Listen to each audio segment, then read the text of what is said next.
Hard times build character. This isn't just a show, this is real life. It's not about how you start, it's about how you finish. You gotta see it before anyone else can see it. Every second, every minute, every day.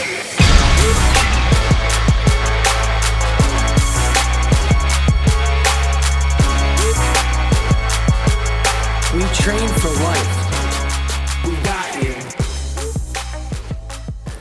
And welcome back, everybody. Paul Alvear here with my longtime friend and business partner, Matt Strout. We are here for season 3 of the Relentless Way podcast and episode number 3, Building the Relentless Community. We are getting a lot of great feedback, as we were just talking about pre-show, on all of our places, our Amazon Music, our specifically Spotify and Apple Music. We're getting a lot of listens, a lot of people from the community giving us feedback, whether it be through text message or just through conversation. Thank you also for those tuning in that check us out on YouTube. Always, cool to kind of put a face to the voice and what's going on in those moments. Speaking of our feedback and of our community, that is our topic today. It's building the relentless community. So we are going to obviously, get really, really deep into what the people that surround us mean to us, what our community means to us, our members, eventually our team too. But we want to really start off with, bringing you back to what really led us to that moment in time that we made the decision to commit to our community fully, and put it first, put it at the top of the line and at the top of the list. Early on, we always had that sense of bringing people together. We always had that sense of doing things as a whole and not just, it wasn't about any individual accolades. Mm-hmm. And we continue to carry that on for sure. We that's a staple inside of our core values, inside of how we operate as a team and Matt and I as a unit. But we really, really want to help you, just like we did, a couple episodes back and talked about building the Relentless compound. We really, really want to help you paint that vision and kind of see and feel those years and bridge the gap all the way to now and to what we do, daily, weekly, throughout the year, and how we are so involved in our Relentless membership and our local community too. Right, and I think, as Paul says, it was a decision. So we want to get to that point of actually truly deciding to put it there, right? So I think as he speaks, we're gonna go back to the beginning of time where we were organically just doing it, because that's how we just got things done throughout our whole life. It was like he said, it was always about team and bringing people together, and it was always about the win. We just wanted to win. We wanted to get things done. It wasn't like, oh, well, he did this or I did. Let's just win. Let's just give the best experience to do great. And let's all, we're all winning, right? So, but I think from the beginning of time, we always had such big dreams, aspirations, and we believed in ourselves. We knew we could deal with some adversity and overcome some stuff, right? Did we think that we'd take it to this point? I'm not sure, but I'm glad that we did. And now it's like a decision, it's facts, and we're just moving forward. But I think in the beginning, it was always so big. It was to change. It's funny because it comes back to our true core values, which is now in place so that we truly never forget who we are, what we stand for, and what we do every day. But I think the decision that needed to be made was for us to truly understand that as much as we wanted to impact the whole world and bring our culture, the relentless way, the mentality, the mindset, the ability to attack life day in and day out to everybody, we wanted it so bad because we know what it could bring to the world and to people, and we just wanted to get it out there. But I think the reality is that the world's very big, right? And there's a lot of things going on. So I think we all get lost in that. And I think that is a moment in evolution of not just entrepreneurship, but self-development, right? So whether you're developing yourself inside of a professional career, that's okay too, because you're going to go through growth periods inside of that. So it doesn't have to just be entrepreneurship. For us, it was. In that moment, it was for us to understand, okay, we're playing this huge, huge, impactful game that we know we have to get, but we're losing sight of we're not losing sight of it, but we can be more intentful, let's say, of what's directly right in front of us. And that is where it kind of goes back to where Paul said, where we truly came together. I remember it was like a moment where we started talking and we're like, all right, let's not stop saying that we're going to take the whole game over and change it, but let's also boil it down and say, how do we come together to truly impact people's lives, not just give out workouts, not just be that quick fix or that only when you're here type facility or trainer. We developed ourselves as coaches and built facilities inside of that, because language is very important and we wanted to become more. So this was all part of the evolution of who we were, who we became, and then how we were bringing value to the community, and then how we wanted to enhance that and understand what we truly wanted to do, and then start leveraging that with purpose and intent day in and day out. And it was pretty cool because speaking of on that purpose and intent, when we, from day one of when we decided to take on this journey. So, when Matt and I had our worlds come together, from him working in the corporate world and myself, just being a student at the time and working, whatever my previous job, as I've brought up in the past. So we like to go back kind of to the beginning and to when we started working within our community. It was almost it was a natural thing. So to me, what it came down to was, in that moment, we were 19, 20-year-old, excited, hungry, looking to grow, build and learn, and add education to our tool belt in the fitness world and in the workout world. We were, of course, definitely more revolving around sport specific. Mm-hmm. But in that moment, by nature, where we gravitated towards was, how could we, in our words at that point, it was, how could we rally up people to work hard, like-minded individuals, like work ethic individuals, towards something that is a common goal, right? And we didn't realize that it was going to turn into, for us, taking over the industry in a sense. But we did realize in that moment, because that's just how we did things, is we were going to take something over. We were going to make an impact. We were going to make a splash. So for us, maybe it wasn't about the industry. Maybe it wasn't about fitness. Maybe it wasn't about open Relentless, a Relentless facility, because we weren't truly Relentless Fitness and Training then, right? Maybe it was more about just having recognition from our peers, from people that we work closely with, our old coaches, our old teachers, mm-hmm. right? We were diving into a group of individuals from the Jackson Memorial football team, lacrosse program, and baseball program to create these small little groups of people that wanted to work hard, right? It was a position for us, yes. It was a team already, right? But now we brought them to this environment, which we refer to as Pain in the Pines, this outdoor workout space, and naturally, everything that we did started with and ended with togetherness and community and being, and more so, I remember even going back and talking to the coaches in those times, what was more important on the training end? It wasn't even the physical stuff then. It was the emotional stuff. It was the camaraderie, yeah. Right? It was bringing all these kids together at the time. So that was our starting point. And from there, then it just became, very organic and it became very contagious, right? So started off with Matt and myself, and then one of our buddies joined, then another buddy came along, and then someone from the outside world came into it, and that's where it brings us today with the community and team that we have today, which is unbelievable to look back on and reflect on it, that being a starting point, right? Right. I think competing in sports together, but then also always hanging around and competing, our crew of friends, we'd always just play anything, we could compete in anything, board games, it didn't matter.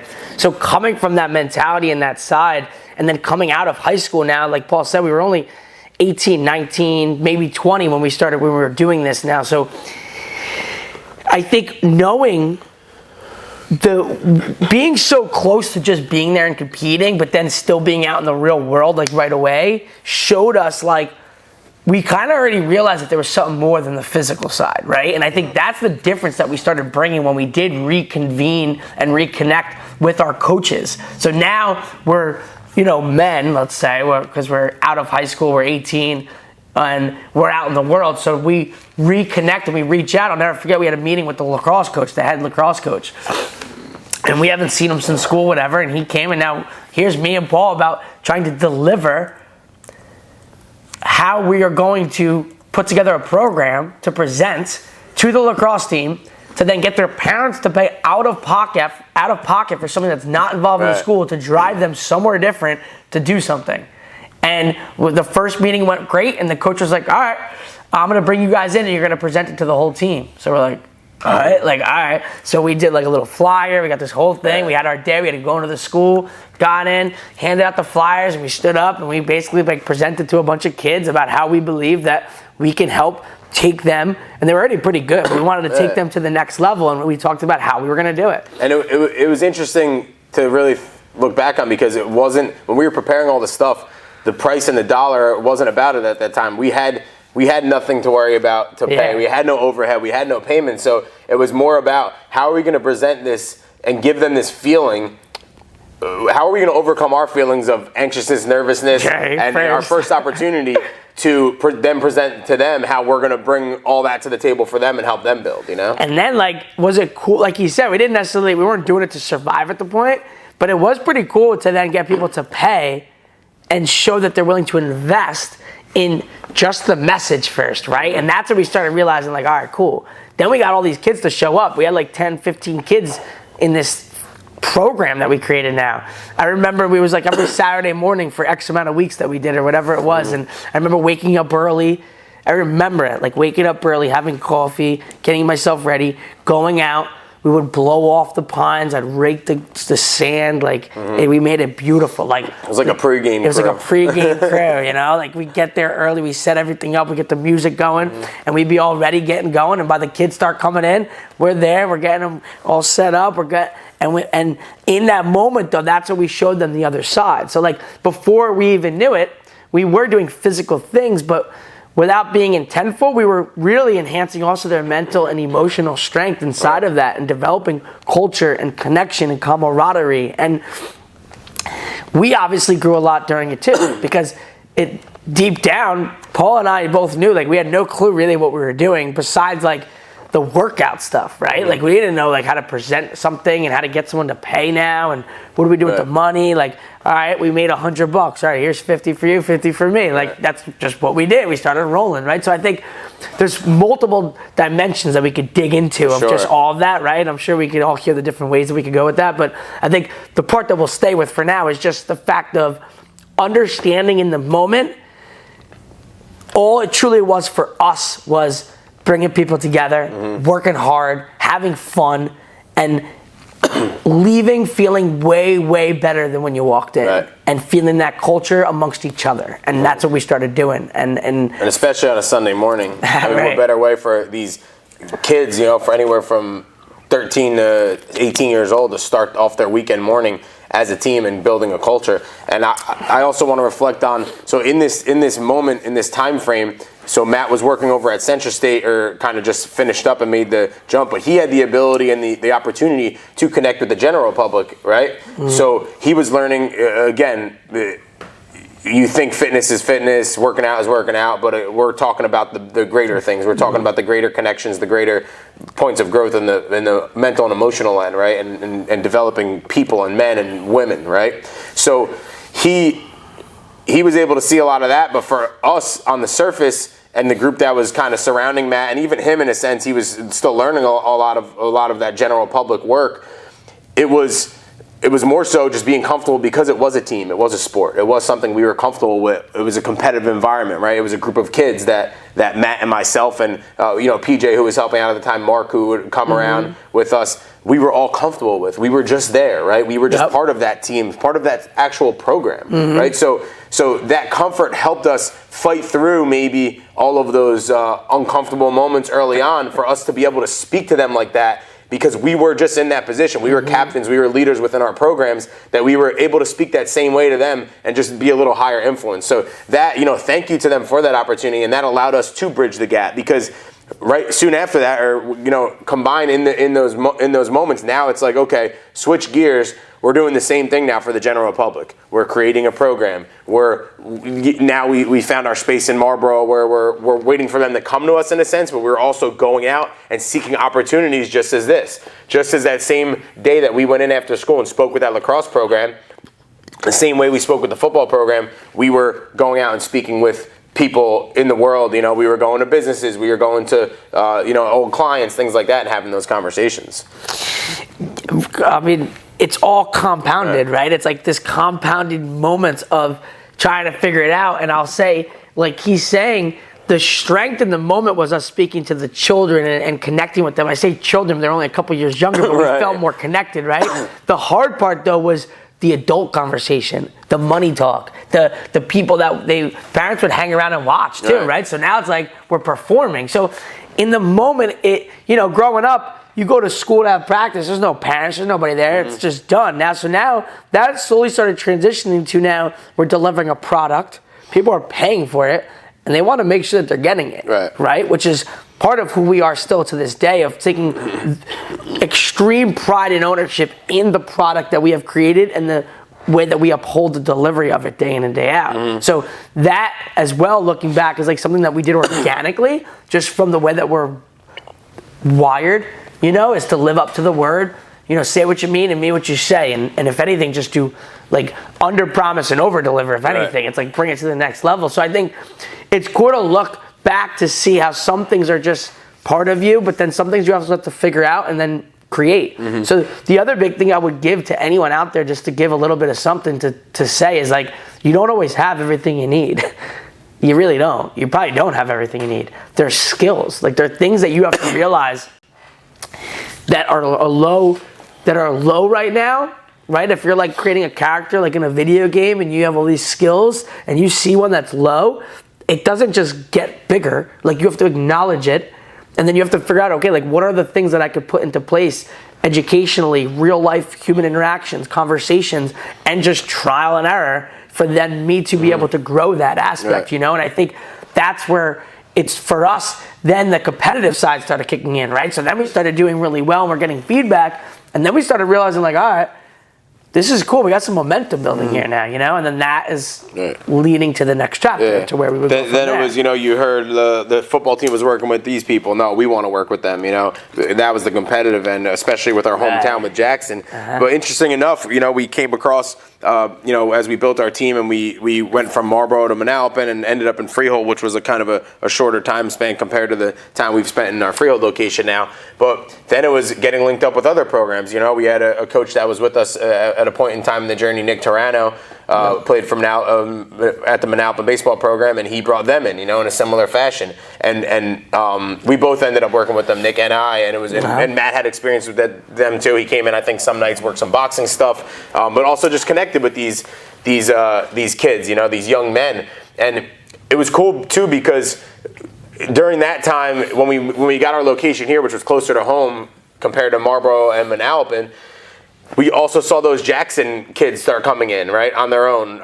The Ben Collinses, the Tim Halasniks, the Ryan Frazier's, remember Tyler Stanger. Like, they actually became members of our movement, members of the Relentless movement. Cool. So it wasn't that they were just coming in and working out with the team. They were coming in and taking part in our program, our supervised training program, our one-on-one program. So, that was cool to see the worlds collide and really come together. And as Matt talked about too, those experiences and engagements with the parents, with the kids, talking about how much the camp was going to cost, talking about how much the session was going to cost, that only built us for now when we were operating inside of our own doors, and we had overhead, we had rent to pay, utilities, we had all the stuff to take care of. So really, the price was more important than it was in the beginning. Money exchange was more important. So that prepared us to make that just smooth and part of what was going on, and not like this uncomfortable, outlandish thing, and we made sure we got it as close to right as possible. Well, correct. You see in a lot of situations where, especially early on, we're building. They're giving us this community that we're attracting to, is giving us the confidence and investing their hard-earned money in us at a young age, at a crucial point of their kids' lives. Even though we could be selfish and say it's a crucial point of our business growth in life, but they're investing in it. So we also had the wherewithal to recognize that in many situations, and that allowed us to get us to points that we're at now. But it was interesting to see the transitions and the changes and what we learned from operating in the Pines and then inside of our facility. And it wasn't just sports teams too. It wasn't just teams. You know, we worked with a lot of different programs as well, right? Oh yeah, we definitely slowly emerged to some different connections and different groups of types of people, even some like adult men and women that we were able to get out there that just wanted to try something different and new. I think the big lesson was it taught us how to believe in the value in ourselves. Because at first, we're like, you have to pay us this for our time. And like at first you're like, what? Like if you're not used to doing that, it's new. I heavily follow a podcast, Andy Frisella, Real AF. Heavily recommended to anyone. But he does a Q&A special on his as well. And one of his questions the other day, which I love, and it was, what's harder, to make your first $1 or your first $1 million? And at first, depending on where you are in life, the answer could sound very easily answered. But like now I get it. And the answer that he gave, and I'm going to give the same one because I 100% agree, but it's the first $1, right? Because it's the ability to first believe that you can stand up and say, hey, I'm going to give you this, this, and this, and you need to pay this in order for me to do it. Right. And then stand there and wait and have someone say, no, I don't want that, you're not worth it. And then what? And you're like, oh, okay. And like you run away and give up maybe. You're like, or you say, well, how about this? Maybe I'll do this, this, and this instead. Can you pay this? Oh, okay, I'll do that. And now you start maybe learn how to work a deal, because you know what the reality is? Maybe you're not worth that, right? Like you haven't done anything yet, and like you haven't accomplished anything, and maybe you are only worth $1 and you think you're worth $5. But the reality is that you have to be able to knock yourself down enough to give experience out to then leverage and compound those experiences off of other people and say, no, I am worth this. You know why? Because I've done this, this, and this. And I promise you that you invest in this and then I'm going to bring it to you. Right. And I think that's a major big part of, because once you get over that, then everything else is inevitable. The other numbers are just like, to me, there's no ceiling on the amount of value, right? It's not necessarily money. It's value that we could bring to the world. First starting with our community, then the world, then it's endless. Like the number mark will just be endless. That to me is just like, because value, if you constantly bring value, the amount of value that will come back to it is endless. Right. I want to make one cool point as well. When Paul spoke about Nick Tarano working with the baseball team, so there was a kid in there who was in high school working with the baseball team with Relentless, okay? Flash forward, I don't know how many years later, we go out of our way to connect with the Army recruiting station across the street, which is another great community thing that we did. I met with them, the recruits, once a week for, I don't know, like a year, 2 years. It was leading up into the pandemic. That's why we had to stop. But and then we worked with them 1 hour a week for free, right? That was our dedication to America, because I love America and I'm super grateful for the opportunities that have been given to us for us to attack our dreams and aspirations, right? So once a week, Sergeant Marcellus would bring in the newest recruits, and we would work with them. When we work them hard, we'd get them ready. We would get them ready in the right mindset, the mental, emotional, and physical state that they would need to be in.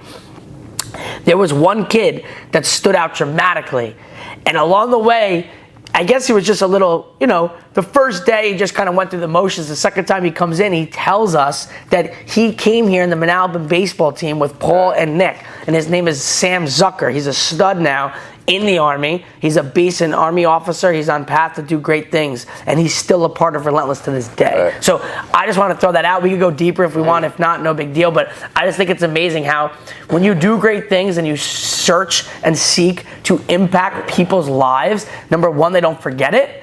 And number two, we always talk about this, is that we play the game of lighthouse, and that's how we have to always remind ourselves, is that we have to keep giving out good energy and good experiences, because ultimately when people are truly ready, that they'll always know where to come. So if we keep impacting people when they're ready to make that self-choice, they know exactly who to come to, and that's what we're going to keep doing. Right. And